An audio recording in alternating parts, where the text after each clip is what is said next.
Swiftly, if I'm down 100 or if I'm up 50, my niggas is around, and that's what uplift me. And we ain't big on feelings or emotions. A nigga start crying, I might go through convulsions. But if it's for the money, I might get emotional, cause that's what niggas need to survive what we going through.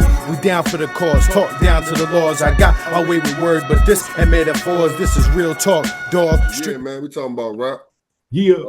Like I always say, this is your show. So where we going, bro? So I like your topic of choice because the replays, this is replay season. And shout out to Apple and Spotify, even though y'all are awful humans. This is a great. Is your timeline kind of full of that, or do you do stories and see people posting theirs also? Like who? That was my thought process. Like a lot of my friends and I guess my younger homies are posting their shit, and some of my I guess female relatives are posting their shit. It's interesting to see their shit. This year, I haven't seen anybody post theirs, but in the past, I have. It was a lot of that. So yeah, people always do that, and I think it's really cool that they use their tech for a good thing, which is this, telling you the stuff that you're playing. And I really, really enjoy playing that playlist, those 100 songs. I really, really enjoy it. I want to break that down too, if you don't mind. Like maybe like what's the oldest song that's on there? We could do it. What's a song that surprised you? Like shit like that. We can absolutely do that. If we can keep it just hip hop, but we could all. I mean, for me, I'll I tend to branch off to other stuff, so I could play all that stuff for you. Not last year, but the year before, the whole list was my kids' shit, and I got mad. I was like, man, this ain't even the shit that I like listening to. This is just them hijacking my phone when we in the car. They don't do that anymore. Now they have their own phones, so they don't bother me. They don't even be wanting to listen to music now when I'm in the car because like they pump their own shit on their own time. So it's kind of the same thing. You can see when a Priya broke and got her own Apple account.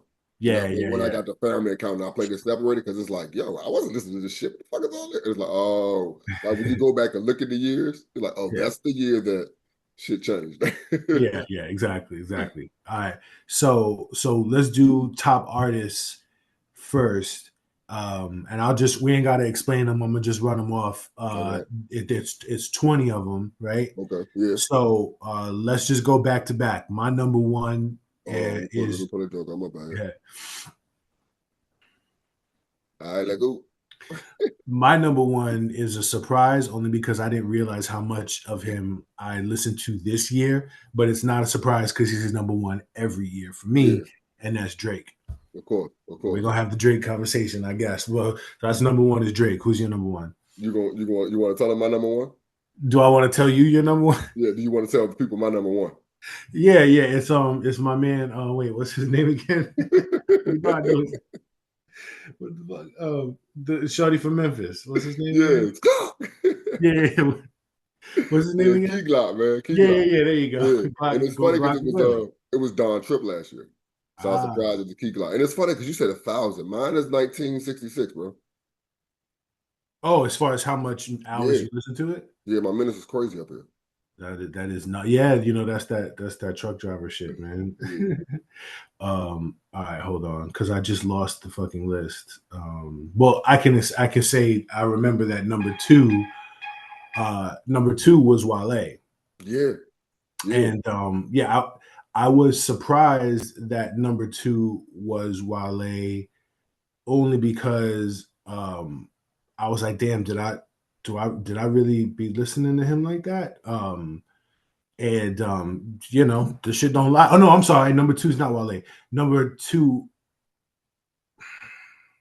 Wow. Number two is Alchemist. Okay. My number two actually is Wale. And I think the same thing happened last year. I don't know who dropped something in like November or December, but they surprised me like, wow, they up here. Oh, they dropped the album. I think that's the same thing. But like I said, we'll get to that Wale conversation, but god dang. Yeah, man. We'll get to that one when we wrap this up because I have a few things to say about it. Number 4 is Larry June. Okay. Number 3 is Don Tripp for me, and Radio B is number 4 for me. So my bad. It's Drake, Alchemist, Wale, Larry June. That's my top 4. Number 5, Smoke DZA, which I'm very proud of to have him in the top 5. And my 5 is Nick F. Funny, Radio and Nick right there. That's funny. That's dope. That's dope. I've been checking for Kane a little bit more, man. He's really talented.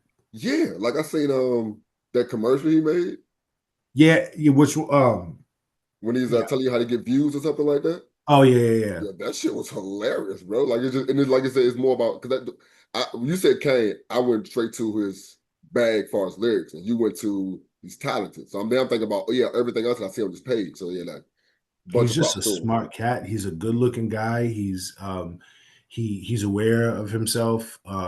His bars are incredible. I don't want him to get lost in the sauce, man. Like I want him to keep like, and I don't think he will, but like he's really talented. Just side note, that dude Kane is he's a real artist. Like I really like his shit. Number 6, JID. Your boy Benny. No, I don't know where my Griselda shit is in here. Number 7 is Clips. 38 Special. Not on my list at all. I don't think 38. Number 8, surprisingly, that's number 8 is Nas. Same here. Nas, yeah. Yeah, when you said surprise, it's the same thing now. Yeah, like why is he? Yeah. Yeah, who's your 8? 8 is Nas. Yeah. Oh, okay. Number 9, Freddie Gibbs. 7 Love the Genius. 7 Love the Genius. She told me her name. I'm saying it now. Fuck it, like the joint with her and what's her name? Shay Noir. That album is nice, man. Yeah, I really like that shit. Number 10 is Pusha T. Nick Grant. Number 11, Currency. Conway, surprisingly. Number 12, Nirvana for me. Wow. Pusha T. Number 13, 2 Chainz. DZA. Love it. Number 14, Jay Electronica. Surprisingly, Alchemist. Damn, man, I don't know. Number 15 is Malice, and I don't know why they do that because I don't listen to any Malice that's outside of Clips, so I feel like they just add him in there. Yeah. And that was 15. Yeah. Yeah. So Ransom. Strong. That album with Conductor Williams is like I like his Primo album. I enjoyed it. The album with Conductor Williams is significantly better than the Primo one. Yeah. Like that shit is insane. Yeah, that shit is insane. Number 16 is Jay-Z. I don't know why he's only this low because he ain't got no music. Like hello, I'm gonna be mad every week that we don't have no new Jay-Z. That's facts. Shay Noir. Number 17, SOS Band. Wow. Clip, surprisingly. Number 18, very, very surprisingly, is De La Soul. And that's because my boys are telling me, like, yo, you really need to listen to them. And I really tried this year to really, really get my conclusion with De La Soul is that my ear is not wrong. I'm just not a De La Soul person.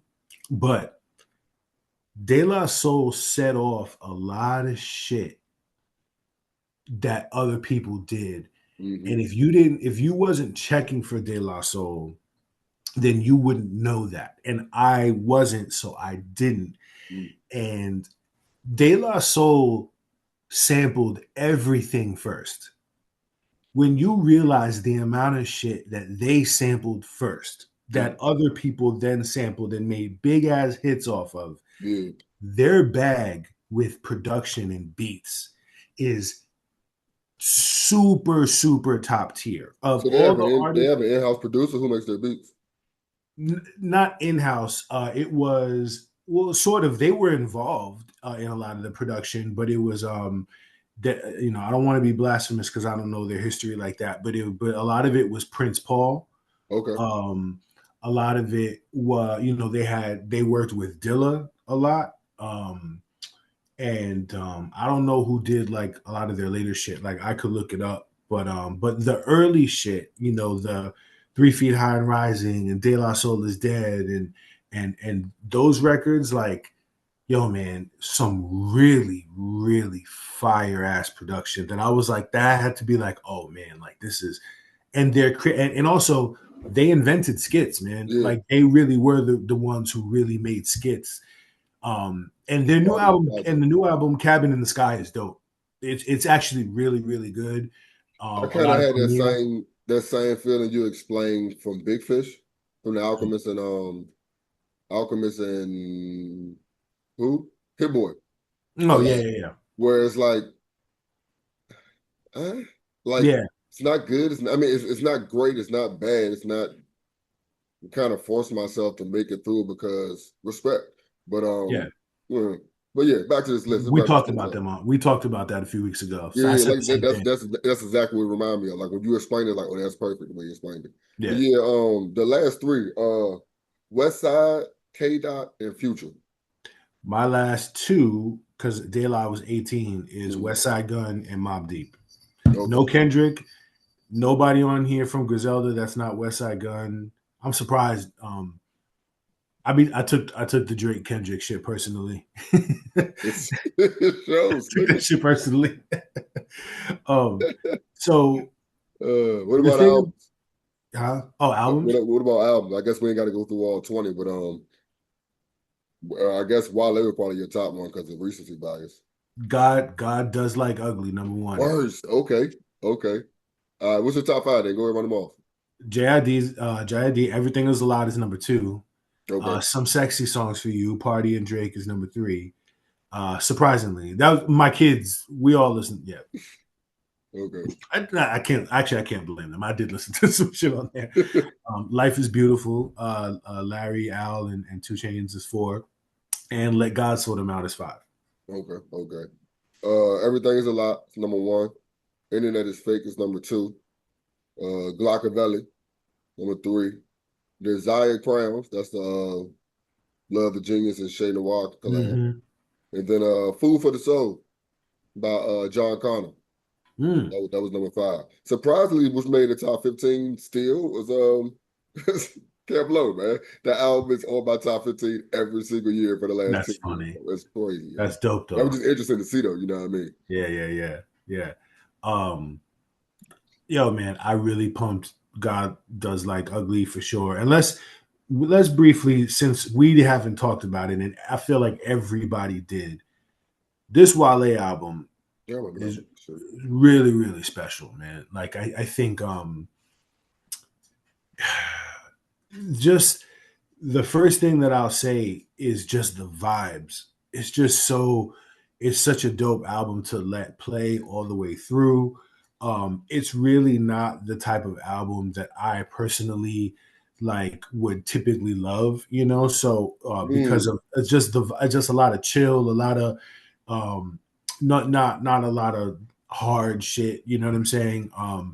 But his content, the things that he's talking about, it's not like he's talking about sucker shit or he's talking about, he's talking about girls a lot, women on a lot of these songs, but it's very personal and and he's still very lyrical. You know what I'm saying? Like he's still very lyrical. What I noticed when you started that statement, what I get from this album, because it's not really what you really want, it reminds me of the Drake syndrome to me.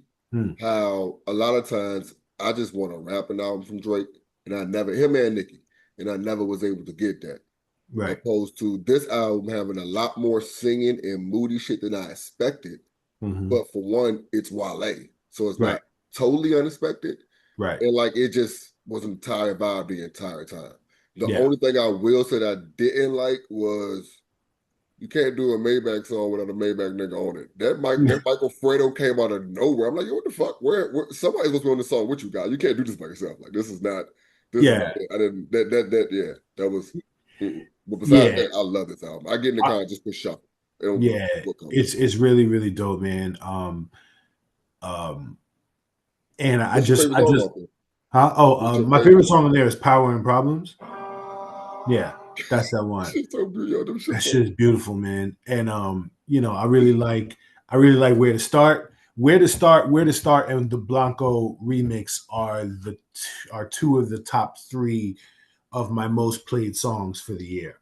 That Blanco remix, the Blanco remix takes me back to the pocket that I've always told you about with him, that I really love Wale when he's in his go-go bag. Okay. And the go-go bag is the live show. And I really feel like this album, he either visioned it to be some shit that he could perform live, or that just inspired him, because it inspired him to be the vibe that's on here. Because this can be, when he performs this live, this needs to be an album that he just does all of the songs live, because a band interpreting this stuff, it would just be so nuts. Like the drums on Mirror and the Bends, and it's kind of like it's kind of like two different bags too. You know what I mean? Because he got the I don't know if you want to say soca or Afrobeats. The Afrobeat stuff is great. In like the second half of the album. Yeah. You know what I mean? The first half of the album is just like I don't want to say beautiful song, but it's just like, yeah, that shit, yo. You so fine. Like, yeah, like that shit is, you know what I mean? Like just the vibes on here, even though again he sounds very conflicted with the things that Wale's always conflicted with, you know. The vibes on here are very, very fun, you know. Mirror? Yeah, Mirror and the Bends. Like but the bars are like what he's saying in the song though. Yeah, like that and Corner Bottle. That and Corner Bottle, I think, are my favorite two songs. Yeah, the thing about Wale is always that like his bars, it really isn't like for you. It's like for him, you know. And so it's so layered. And also my thing about him too is that he doesn't pronounce very well. Have you noticed that? Like he doesn't enunciate very well. Like he like, you know what I'm saying? That's a DC Maryland in him, I guess. Yeah, like compared to y'all New York niggas though. Like, yeah, look at it like that. Y'all I guess, man. Like just the bars are hard to catch, and his enunciation is real, like not exactly the clearest. So it takes me a second to catch all of it. But I saw shout out to you pointing that out. And shout out to niggas that put their lyrics on Apple, nigga. I didn't know that's what he was saying half the time, nigga. Yo, and there was I don't know if it's the official video for Belly, which Belly is great. But there was like a visual, he did a visual clip of the metaphor, like when he said the shit about Satchel Paige, keep it in the satchel. He shows a picture of Satchel Paige. It's like niggas off sides, this my free play. Like I didn't understand that what he was saying until he showed a flag, and then the free play. I was like, I think I need this for all of Wale shit, because I would probably like it a lot better if I could put the dots together to all the shit he's actually talking about. Though, nigga. That's what we're here. That's what we're here for.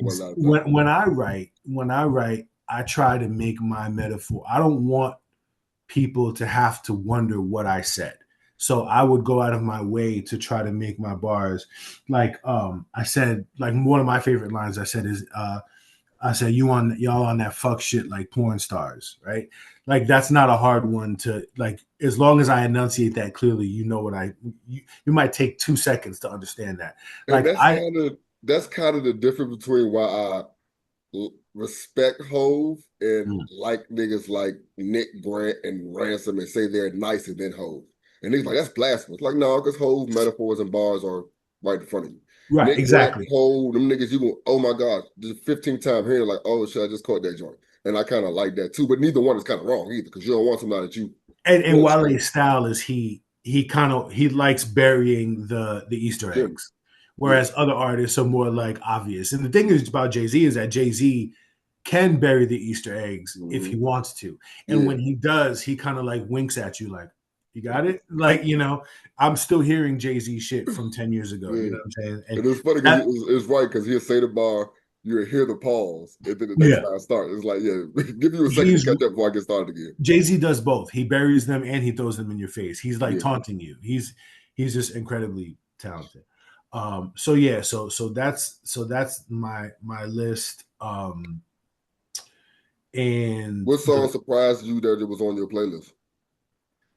Your top 100. My top 100. It shouldn't have surprised me when I now go back and remember how much I played this shit. Is the True Love Kanye West and XXXTentacion. Yo, man, that joint. And first of all, the reason that it snuck in there is because that damn Cyhi the Prince freestyle, the one where I was saying how he was talking about good music, and I felt like he was talking about Pusha T on there. He did it over that beat. Okay. So I listened to that freestyle on YouTube a million times, and then I went and found that beat for the song, and it was True Love. And I listened to that a million times because I really haven't been listening to any new Kanye shit. Like I just don't let myself really even go there. Yeah, but that one snuck through because the beat was on the Cyhi freestyle, and I wanted to hear the joint. And then I heard the joint, and I was like, "Yo, this joint is nuts!" Like, you know what I mean? I might need to check that out. Nigga. Like I said, I ain't checked for Ye in a minute, and I never was a. Have you never heard that song, "The True Love"? I don't think so. I never really checked for XXX, and I never. Me neither.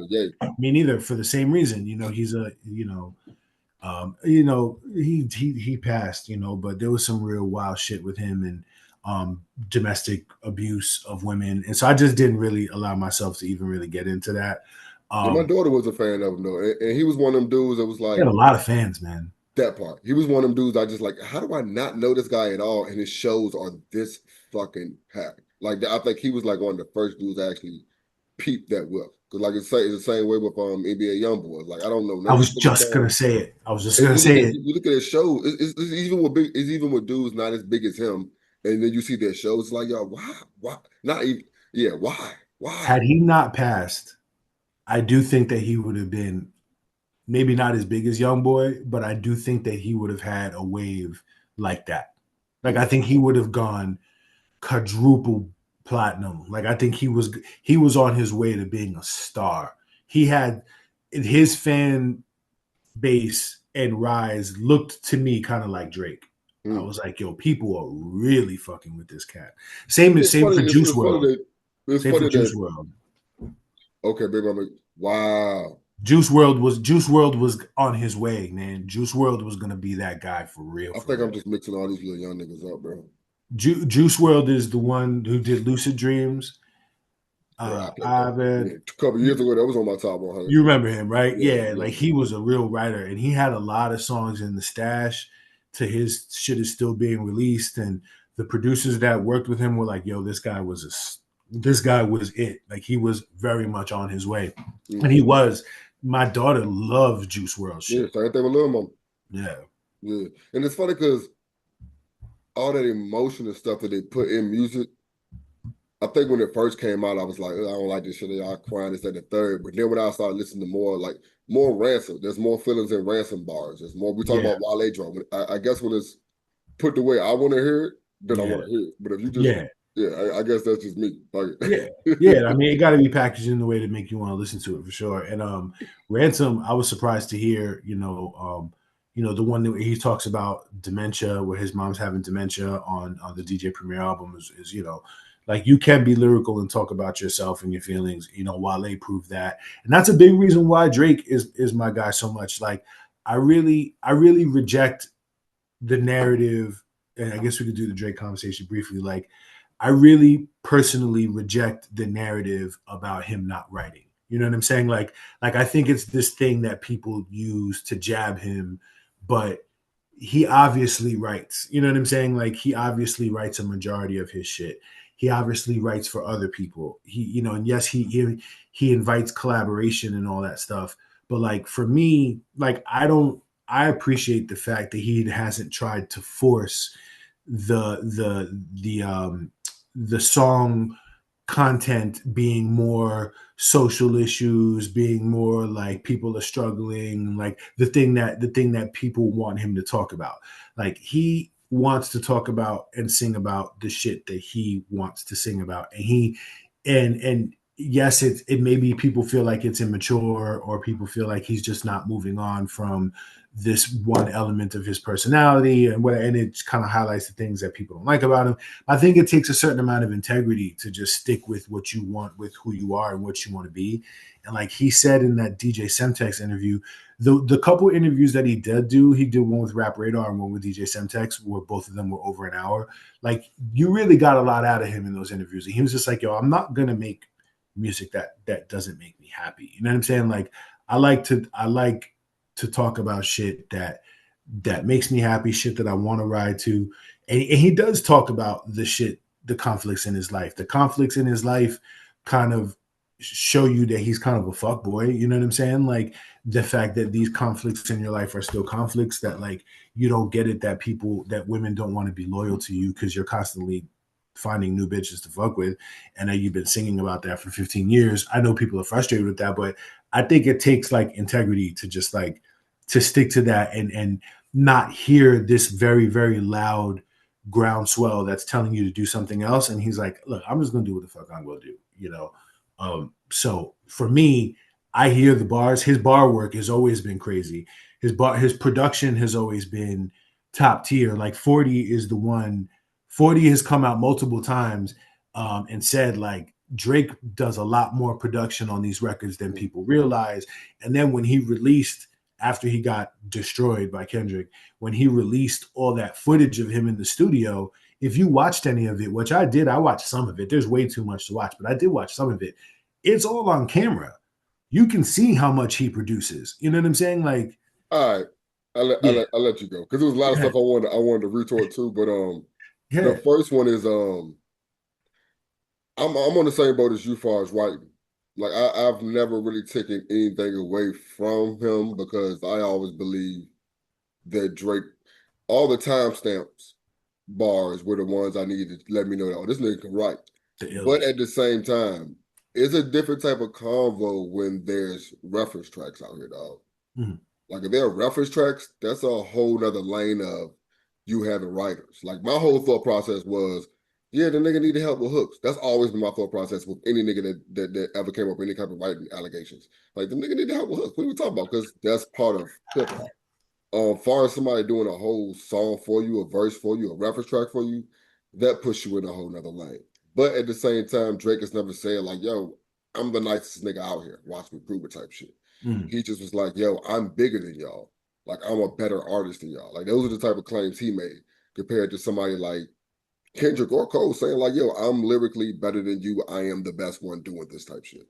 So I never really cared about the fact that the writing allegations or the writing shit never really swayed me on him. I'm just not a big fan of the dude and the content. And I think I've grown out of him. And I have no problem with artists not growing because the fuck? Like plenty of artists still rap about selling coke. And y'all niggas don't care. So let's just Correct. Talk about being a womanizer. Too Short do it. Like, what are we talking about here? There's so many other artists. Exactly.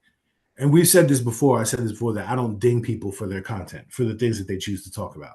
If you're going to talk about shit that's real, I'll give you more props for that. But I also won't give you more props for that if I just don't actually like the music. Like where I said about J. Cole, the For Your Eyes Only album, I just didn't like the music. You know what I mean? Like I always love what he's talking about, but I just don't always love the music.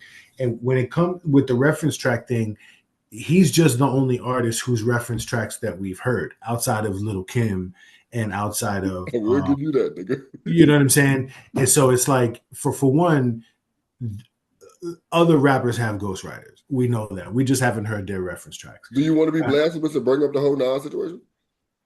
What Nas situation? Because Quentin Miller's in that joke also. Huh? Because Quentin Miller's in that. You never heard this? What? I guess I didn't want to send it to you. That they're saying that Nas had writers. There was a situation where people were saying that Nas had writers, and then Quentin Miller. They said that Quentin Miller was one of the niggas that wrote for him, and then Quentin Miller, he said, "Yeah, I work with Nas," and it just seemed like the fact that he wouldn't break it down and say that I work with Nas meant this. He just kept saying, "Yo, what do y'all want me to say? I work with Nas." Yeah. You know what I mean? So it's not like you're saying like, yo, I was just in the studio. Y'all saw the footage. We didn't do anything. He's the best writer in the world. I just helped just that and third. Yeah. It's just saying like, yo, you wrote for Nas. He's like, yo, I work with Nas. I actually didn't hear about that. I'll go look it up here in a second. But, you know, Cyhi the Prince had a really illuminating thing to say about this also because Cyhi said, I didn't write for Kanye. He said I was a proofreader. Like he would write some shit and I would be like, don't say it like that, say it like this. or maybe he would give them a line or two, or they would basically write it together. And Cyhi the Prince made a very good point. He was like, in no other genre do you get dinged for this. In every other genre, these productions are a massive undertaking of several people, multiple producers, multiple writers, arrangers, people that come together to bring all these elements and put them to make a song. So when we are competing for the same spots on the Billboard and the same Grammys and the same everything, they expect hip hop artists to just go in there, think of some shit in your head and make the entire thing yourself. And the beat maker has to be the only one beat maker. He can't get help. You know, this is what he was saying. He was just like, that's just not how the recording industry works. Mm-hmm. So why does it have to be so different for hip hop artists? Like, and you know, you could say that he. My bad, not to cut you off. To me, the thought process would be because I'm an MC. It's called MC moves the crowd. I can do this. My words, my rhythm, I can do this myself. That's when it comes to writing. When it comes to the whole production joint, because when you say that's not how the music industry works, that's when this whole little retard I got goes out the window. Mm-hmm. You know what I mean? Because it's like, if we're talking about that, then it's like, yeah, it takes a team to compete in this game. I look at it like that. But at the same time, it goes to artists that say, yo, some artists say, yo, I'm the best at this. I do this. I. Those are the type of artists you don't want to see reference tracks from. You don't want to hear writing allegations from. I think that the point of what he's saying, right, is that like Michael Jackson didn't go in the studio and make songs by himself. Like nobody who we love, who we look up to, the music that we sampled, right, the artists that built us to be what we are, none of them did this shit by themselves. Earth, Wind, and Fire didn't do this shit by themselves. You know what I'm saying? Like even one of the big writers for Mike was that white boy from that band. I forget. But it's still a distinction of hip hop. And yes, hip hop is different, but it's not. And I think is what he was trying to say is like we have this fairy tale in our minds about how hip hop music gets made, that we think that hip hop artists need to be so much different from the other musicians who just frankly have to rely on collaboration to make these special recordings. And for him, it's not just about crafting the bars for him either. Mm-hmm. Like it's also the ideas, like what's the song going to be about? Or like you're rapping like this and you should rap like this, you know, like Dr. Dre. That's a big thing with Dr. Dre is, yo, don't spit it like this, spit it like this. All right, don't spit it like that, spit it like this. Or that line that you emphasized, like say it like this instead of saying it like that. Like I mean, there's just so much. I think there's a process you learn yourself when you went from ciphers to the studio. It's like, bro, I don't really need prepositions. You know, I don't need is and the. Like, I just need to get this line, you know what I'm trying to say type shit. You know what I mean? Like, you learn so much when you got into the story. And like, to the point where I just think that's the difference between hip-hop and other genres of music. But like learning, thinking you were nice for one taking it, instead of understanding like niggas is punching it because it sounds better. Like that whole little maturation that you went through as an artist. I don't know, like it's not what you was talking about, but it's just a thought process I had when you were saying that. You know what I mean? Yeah. I thought I was a shit when I went in there and just dropped it in my first take, you know what I mean? Just at the third. And then I go to the studio. Like, I think when I went to the studio with Who Knows, my nigga Shane. And I heard the songs plenty of times, you know what I mean? And I thought I was nicer than him. But me seeing him actually record and him doing the punching, I'm like, hey, like basically cheap, you know what I mean? And then I'm riding home, I listen to his verse after my verse. And it just sounds amazing. Like my words sound better if you know the words, but it sounds better. Like you can hear his clearly. You don't have to do any work type shit. You know what I mean? So, it's just a little detour or whatever. But yeah, the overall creation of a composition, you know what I'm saying, of a body of work, it requires a lot of voices from a lot of places. You know what I'm saying? And like there's just songs where like somebody has a slang term from their neighborhood, you know what I'm saying, where you could just hear them saying it all the time, and then they just said, "Yo, I'm gonna make a song out of that." Look you at know what I'm saying? Huh? Chingy. Yeah. You know what I mean? It's like it's so many songs made off of just lingo, bro. Like, that's cool. Yeah. And lingo is not all.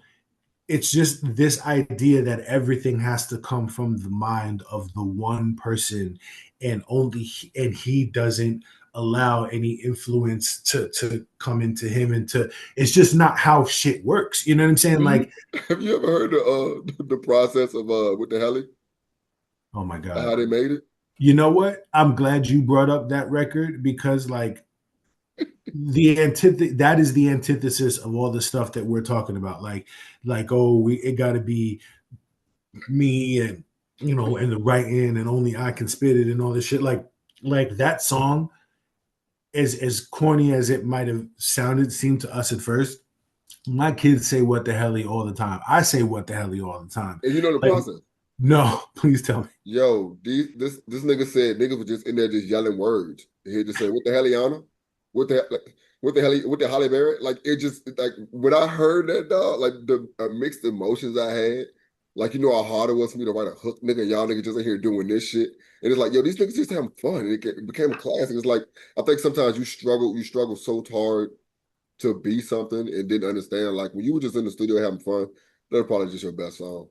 Like, you just see, and there it is. You know what I'm saying? There it is. It's like, it doesn't, the quality, and this harkens me back to Drake. It's like the quality of Drake was the artist that broke the glass for me, that made me understand that it's not that the complexity doesn't determine the quality. Like, I always was just super, super heavy lyrical, the purest of the purest. And then when Drake cracked that glass for me, I was like, oh man, and Jay-Z did too. That sometimes the simplicity of something and just delivering an idea is actually the sauce. I don't know whether it was. I'm thinking it might have been Pastor Troy. I'm about to say it was Future, but I think it was Pastor Troy that actually broke that glass for me. Yep. And Wayne. Yeah, and oh my gosh, Wayne. I forgot what every once in a while somebody put up one of Wayne's verses from his mixtape era. And it's funny because I put it up, but I put it some grammatical error, so I took it back down. And I was saying, yo, this is the Wayne I wish I could argue with you niggas about. Yeah. Like, this shit, like, he was like, oh my gosh. When niggas say top 5 dead or alive or best rapper alive, it's like, don't say that shit, dog. It's too much. It's too much trash. But this example right here, boy, I tell you. And he'll let you know occasionally. Did you see when he came out with the Fugees and he did Ready or Not and he did his own verse? That's the exact fucking one, bro. That is the one, because it's like, yo, first of all, I never heard this. And it's like, yo, this was that Wayne though. And it's funny because I'm saying this was that Wayne, but it's like, it's recent though. Like, I mean, 2-3 years ago, but I'm comparing that 2 or 3 years ago when he's just freestyling on stage at a feature joint to his mixtape era. But I'm understanding, like, this era in between that is why I don't like him and don't want to hear y'all argument. You know what I mean? But yeah, that shit was. Yeah, that verse was insane. Weezy F is for whatever, boy. It was that man. Time. When the F is for something, that was a fucking time. That was my favorite era. When the F was for something. Yeah, man. Oh man. I only got 10 minutes and I did make a playlist, so we're not doing that.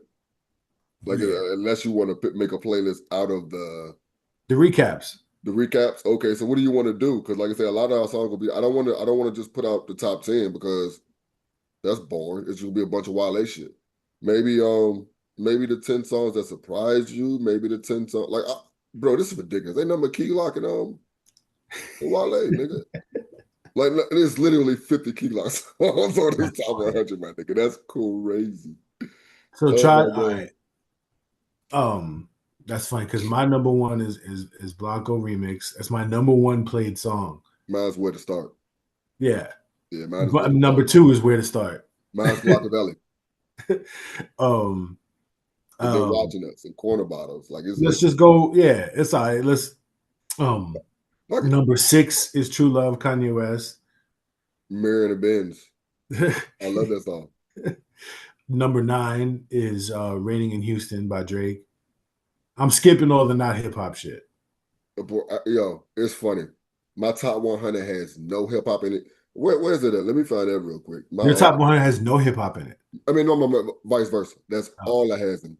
That's all it has in it. But when it says top genres, mine is hip hop, rap, hardcore rap, East Coast rap, R&B and soul. Like I don't understand how R&B and soul suck in here. I didn't even look at the top genres is hip hop, R&B and soul, contemporary R&B, pop, and then rap. Now, I'm gonna work on that, dog. The fact that they broke it down to East Coast rap and the hardcore rap, it was like, yo, this dude, same fucking thing, dog. This dude, man, this dude likes to rap his rap. He raps his rap up in raps. Number 10 is maybe a surprise. Bad Girl by Win. You know who Win is? That white girl from Portland. She's a white girl. She rapping. Yeah, she's a white girl from Portland. She has a joint with Conductor Williams called Bad Girl, and that's what put me on to her. She's yeah, it's a very, very dope song. Like, and she's really, really good at her sexy shit. The sexy bars that make you actually think she's cuter than she is because she's not that cute. Yeah, she's cute, but she ain't that cute. But like the song make me want to hit her just because the song. I was like, damn, this shit's sexy as fuck. She got a line. She's not that cute. Yeah, she got a line that she's like, caught me in the act on the nanny cam. Y'all hating on the kid, Miss Hannigan. Like I was like, oh, like she got some lines on here for real. Step With It was my number 7. And like I said, the last 3 of the top 10 is just Wale joints, man. Blanco, Lonely, and Power and Problems. I got Is Anybody Real is number 11 by Radio. There you go. I got Munyon Cannon. So the next hip hop song for after Win, I gotta go like 10 other joints down. You got Munyon Cannon by Larry, 2 Chainz, and Alchemist. And then right after that, you got Kayfabe Is Dead by Smoke DZA and DJ Muggs. That song is fire. Kayfabe Is Dead. Bro, I have not one. Oh, Rap Kingpin made it. There you go. That goes. There we go. Oh, yeah, the one from the new I got Give Me a Hug and Against the World, Mobb Deep, and then Give Me a Hug. Many Nights made it. Yeah. You, nigga. Yeah, I'm telling you. 8 a.m. in Charlotte by Drake. That's probably one of the illest timestamps. When I heard the Conductor on his show, I was like, oh man, he got Conductor on here. And Birds Don't Sing is right after that. And The Perfect Plan, which is still the Wale from the mixtape About Nothing. Yeah. The Perfect Plan. I was banging that joint all year, just waiting for the new Wale shit to come out. I think Say Hello is the oldest song on here. Say Hello and March Madness. Yeah, the oldest songs on here. Everything else is definitely this year, if not Key Glock. What's the oldest? I got VCRs on here, JID and Vince Staples. I was pumping that shit. You watching Vince Staples season 2 yet? I haven't even watched the first one yet, but I saw the shit that I have seen. I really like. It's hilarious. We didn't watch this shit Thanksgiving either. My mom, like every 30 minutes, my mom be like, "The fuck is this y'all watching?" Man, that dude's a genius. Talented. He's extremely talented, man. Bro. He's a genius. I really enjoy this shit. Man. Yeah. Like they say hip hop dead, but these young niggas is doing a lot of shit, dog. I love it, dog. Here's one thing I'm very proud of that's in my top 100 is Jericho Jackson. That's Elzhi in Crisis. Yeah. I love Elzhi, man. Thank God I got some Elzhi in here, man. I'm like, looking back on. You fuck with Flea Lord? Not really. He got a project with Crisis, and that's the song that I've been playing for the last 2 years. That's on here. Vibes. Yeah, I just been bumping the hell out of that. I got Samurai. What'd you play this year? Huh? Lupe? Yeah. What'd you play this week? Before we get out of here. I'm glad this dude from Boston, his name is Sheikh Hanif. Sheikh Hanif. Let me make sure I'm saying it right. Hold on. Go on my library. Sheikh Hanif from Boston. He's incredibly talented, yo. He's really, really, yeah. Sheikh Hanif. Sheikh is Shaykyh. So Sheikh, like like Middle Eastern or whatever. He has a joint. He's from Boston, yo. He's hard, man. He had a joint with Smoke Dizz. I never heard of him. He had a joint with Smoke Dizz, and I just clicked on it. Big fire. And I started listening to all his other shit, yo. Like this dude is actually, yeah, he's my putting you on to somebody pick. I think next week, a little bit. I think next time we link up, we're gonna talk about either the person that's put you on to the most people or the person you found from somebody else that you really, really like. Because that I do enjoy when somebody puts me on to somebody else and I go to find one of their projects like, oh, this is I'll send you to Sheikh Hanif. Yeah, and also Errol Holden got another one. Errol Holden is the cat from remember I told you he's from Harlem. He's like, I'm good. Oh, you know he good. Yeah, I'm good. Oh, you don't like him? I told you that, and it's funny because when you said Sheikh Hanif, I was gonna say, bro, I don't.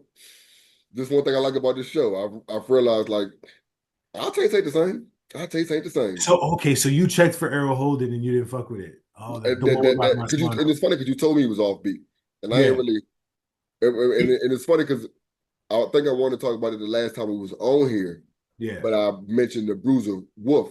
Yeah. And I was like, no, I did like the whole. You did like Bruiser Wolf. I love that. Made my top 15 albums of the year.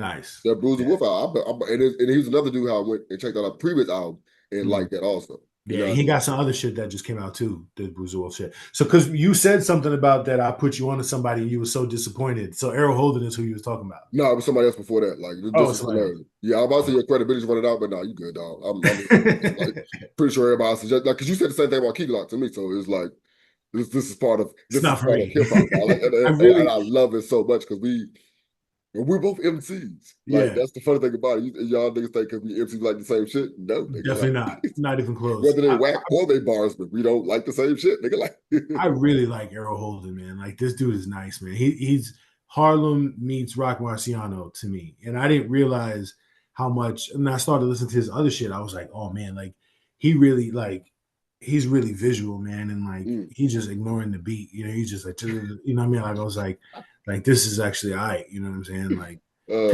dropped for me this week? I'm loving that Crit. I gotta get to it. I'm gonna get to it. I listened to it one time. I'm loving it. He got Carlos Miller on it. I'm definitely enjoying that. Views of a Lifetime. Do you fuck with Skyzoo? No, not that I don't like him. I just don't. You know what I mean? I just don't like. He's not on my radar. I need Skyzoo. I don't know if I said this before. Skyzoo is what New York sounds like to me. Like for some reason, he's just so fucking New York. Big Brooklyn. Like his cadence, his choice of words, his beats, his topics, everything about him is just New York. I fucking love it. This project is definitely dope. Scram. I just was listening to Domo Genesis. I forgot who put me on to him, but I'm definitely anytime he drops something, I definitely check that out. Yeah. Same thing with Homeboy Sandman. Like anytime he drops something, and with Homeboy is because this is going to be song 120 through 140 I've heard from you, and nothing's the same. Cool. Yeah. Like it's always something like you're still finding so much stuff to talk about. And it's like, yes, nigga, like fuck. I'm pretty disappointed that that my guy Polo G is not on my list anywhere. Because I'm just trying to go through, like, to look at shit that I've been listening to. Or top artists, top songs, top albums, nothing. Yeah, nothing. But I playing the shit. Actually, no. I think I'm sorry. God's Favorite is on my top 100 somewhere. That's another one that my kids really love. That God's Favorite shit. He's my guy. That's what we should have did. Got our kids stole their phone and checked out their iTunes. Yeah. That shit talking about. Ludacris got some new shit out. It looks like. Oh wow! For your go and bring your session up because that was my answer for that. What you want to do every week? Oh, the who's rapping this week? That was my answer. That was your answer. 44 bars. Yeah. Luda on that 44 bars. It's just a reminder that Luda was nicer than a lot of you niggas. Yo, Luda's do not sleep on Luda at all, bro. Like at all, man.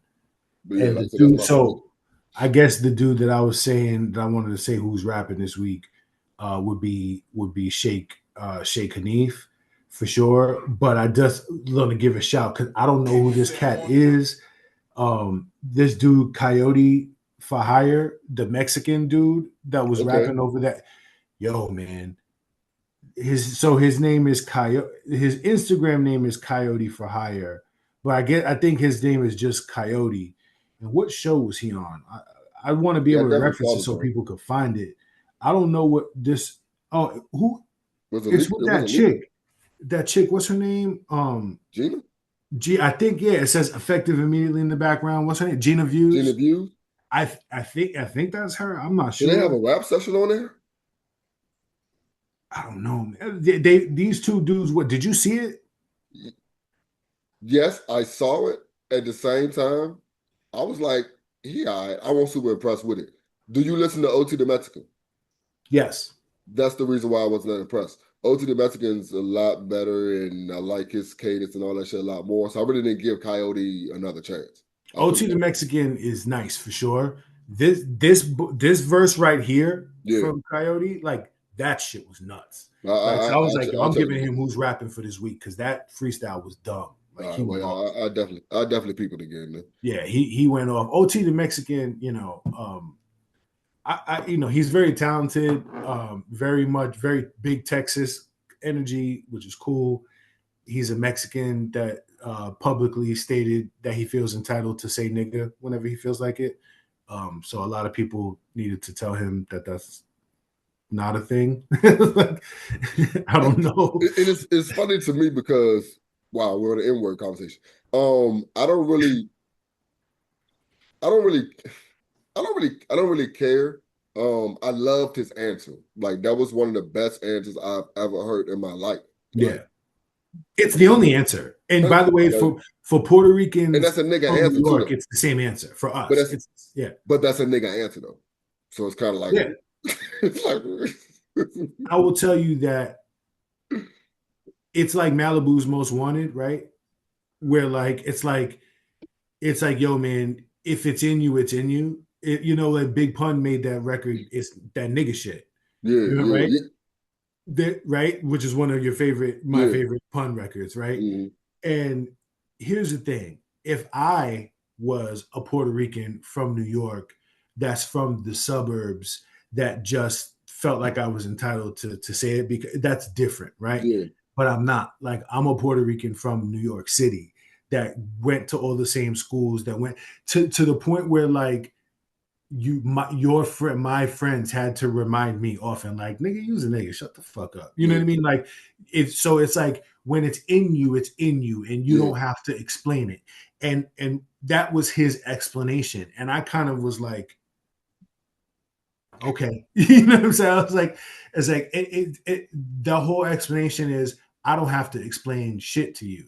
Like I am who I am, and I'm not gonna not be that. You know what I'm saying? The older I've gotten, it's all about your comeback. It's all about your response to whatever it is, dog. If your comeback to it, I'm like, if I have no answer for that, then hey, it is what it fucking is, dog. My criticism of it is Mexicans are not of any kind of African descent. Mexicans are Mexicans.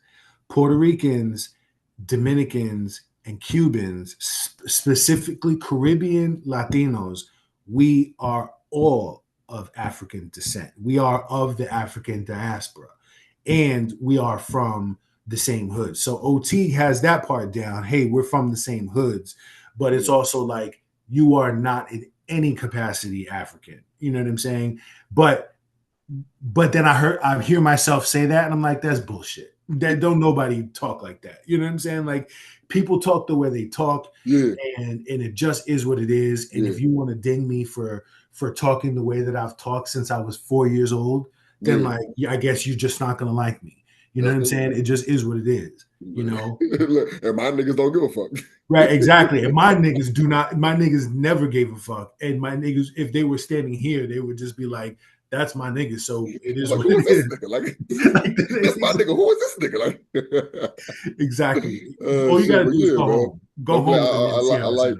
I like how we got some regular old combo in there, dog. But yeah, we talking about rap, man. this is for my rhyme book. A lot of y'all need a rhyme book, or need to throw away your rhyme book. Disrespecting the time took, put into a rhyme book.